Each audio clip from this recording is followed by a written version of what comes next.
Boom. So this is like the web analyzer, just what Darren was showing you. So here, I'm just gonna look for examples and kind of go over how to spot the indicators and confirmations that we just used.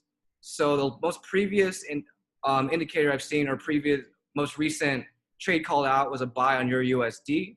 So I'm gonna bring up that chart. Boom. All right, I'm also gonna show you guys how to change the settings on here really fast. So to change the speed to the RSI, because I believe the RSI, we want to change the period to 7. So we see the setting box right here. It says format, we just click it. And then we're gonna go to inputs. Length is 17. I mean 7, not 17. That's not gonna give us the proper data.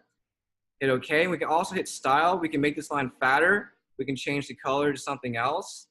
You can do a whole lot of things, but that's basically where you can tweak the RSI. Go ahead and play around with it. Boom. So here's the RSI. So on the RSI, we're looking for divergence on here, whether it's hidden or whether it's regular. We use the RSI for divergence with the strategy. We don't really use the strategy. We don't really use the overbought and oversold with the RSI too much right here. We're mostly looking for divergences. And then here's the stochastic. So we're gonna hit the format button, inputs, and we're going to do 5, 3, 3. Hit OK. Actually, I'm gonna make these a little fatter, make it easier to see. Boom. Then last but not least, the MACD. We're gonna tweak these settings. Actually, the settings already look good, but if you don't know what the settings I use are, use 3, 10, and 16. So again, I got these numbers because on the Academy, when it was teaching us how to use the web analyzer, if you ever use Devon's, however you say it, his 4 rule strategy, these are settings that he uses. Awesome. So I'm gonna, again, just make these a little fatter so it's easier to see. Boom. So the 4 tools we just went over is the Bollinger Bands, RSI, Stochastic, and MACD. In fact, I'll put that in the chat real fast. Bollinger Bands, RSI, we're looking for divergence, the RSI, Stochastic,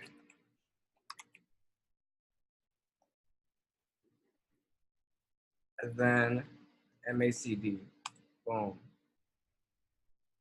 Okay, so let's start looking for trades.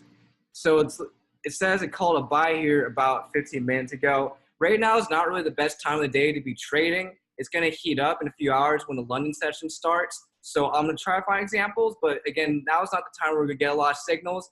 If we wait another, I'd say like 5 hours, we got boom, boom, boom, boom. It'll be coming out like crazy. All right. You know how to get both sides of the MACD because I hit something and now it only shows one. Oh, we just got a new one. So right here on the style, you might have clicked one of these boxes right here and it disables and enables them. All right, so let's look at EuroCAD. Just called a buy on EuroCAD. Let's check it out. Okay, so first thing we'll be looking for, let's just start in order, is divergence. I don't know why the chart layout just changed again. I'll change it again really fast. Save as default. Boom, boom, all right. So the first thing we're gonna do is we're start on the 5 minute. So we're gonna look to see if the crossover occurred on the stochastic. We see it happen, although it did happen kind of a while ago on the 5 minute. So we'll take that into account. It could have happened. It would look better if the crossover just occurred. On the RSI, I'm not really seeing divergence on here because we can see, I'll draw on the chart real fast. We can see that this is forming a lower low. This is forming a lower low. So they're agreeing with each other. So that's an example of what's not divergence. So I'll get these lines out of the way. Then MACD, let's take a check really fast. So this just crossed over in the exact way we want it. So we have 3 out of the 4 confirmations we want right here. It just touched the Bollinger Band. These crossed over, the stochastic crossed over, and the MACD crossed over. However, we don't have divergence. But that might be okay. Let's check out now the 15 minute. So the 3 time frames we'll be looking at is the 5 minute, 15, and 30 minute. There's different rules for each one. So in the 15 minute, we're looking for basically the same things. First thing I'm gonna look for is to see the stochastics crossed over. So this is a good example of what I mean. It hasn't crossed over yet. It looks like it's going to cross over, but it hasn't yet. So it's either true or false. It's either yes or no. And right now it's no. It might be in the next half hour to maybe 15 minutes, but right now it's not. So we're going to just keep an eye on that. Same thing with the MACD. It looks like it's about to cross over, but it hasn't quite yet. So again, that might take another 15, 30 minutes or an hour. So that's all we do is keep an eye on it. And you don't have to have your eyes peeled on it. You just check in 15-minute or even 30-minute increments.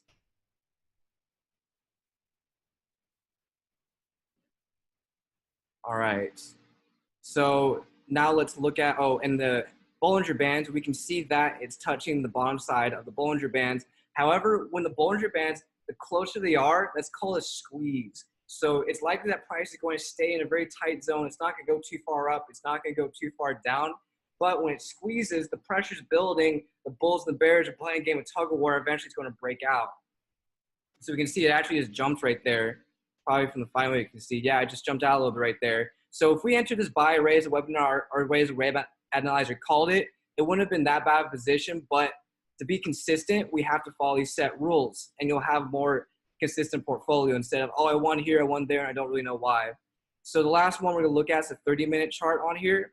And we can see that the stochastic is technically crossed over, which is really all we need on here. And the MACD is looking good. So on the 30-minute, we really just need the stochastic and MACD. 15-minute, we need stochastic, MACD, and divergence. 15-minute, we need divergence, crossover, and a crossover. So this one just looks a little premature. It might not have just been the best buy. It might go up a little bit, but not a lot. So that's basically how you look for it again. I'm gonna look through some more examples. Sell on Euro NZD. Let's check this one out.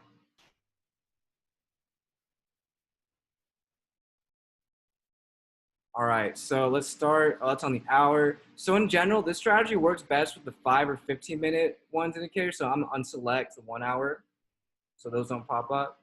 And I'll go over about 1 or 2 more examples and answer any questions you guys have before we hop off. All right, buy on USD CAD. So this one happened an hour and a half ago. So this one might have already passed, but we'll check it out. Yeah, this buy already occurred, but we can actually see the confirmations back when they happen. So this would have been a great entry. We could have gotten our 5 pips. And again, with this strategy, you only want to try to catch 3 to 5 pips per trade.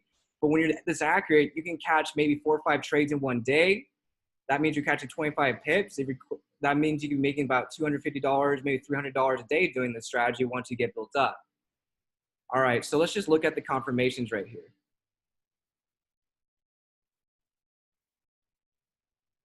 All right, so there is divergence right here.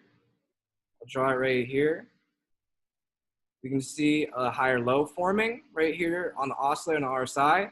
On here, it's a lower low. So that's example divergence.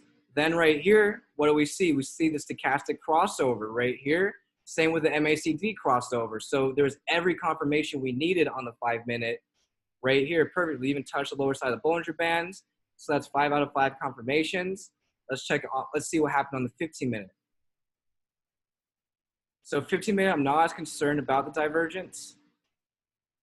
But what I am concerned about is touching the bottom side or the negative deviation on the Bollinger Bands. The stochastic crossed over and the MACD crossed over. Boom, all the confirmations. And the 30-minute, all we really care about is the stochastic crossover.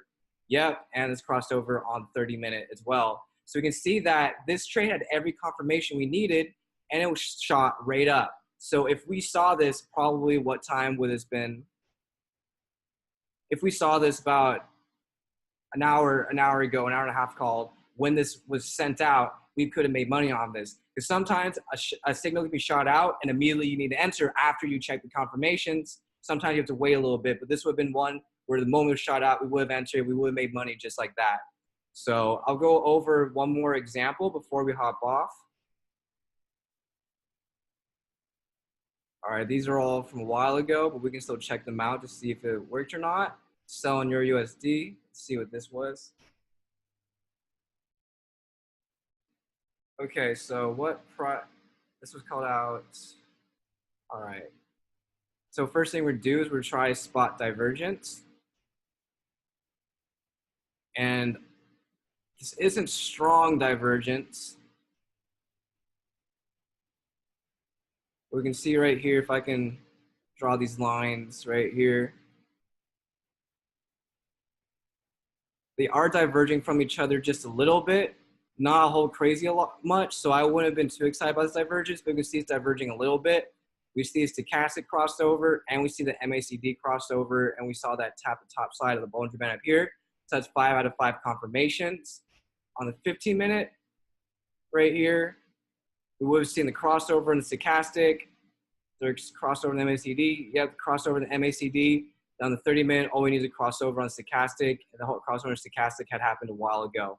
So this one had all the confirmations we needed. We could have made a quick few 5 pips off here. Again, those are about 2 or 3 examples that I just went over that already happened in the past that we could have made money off of.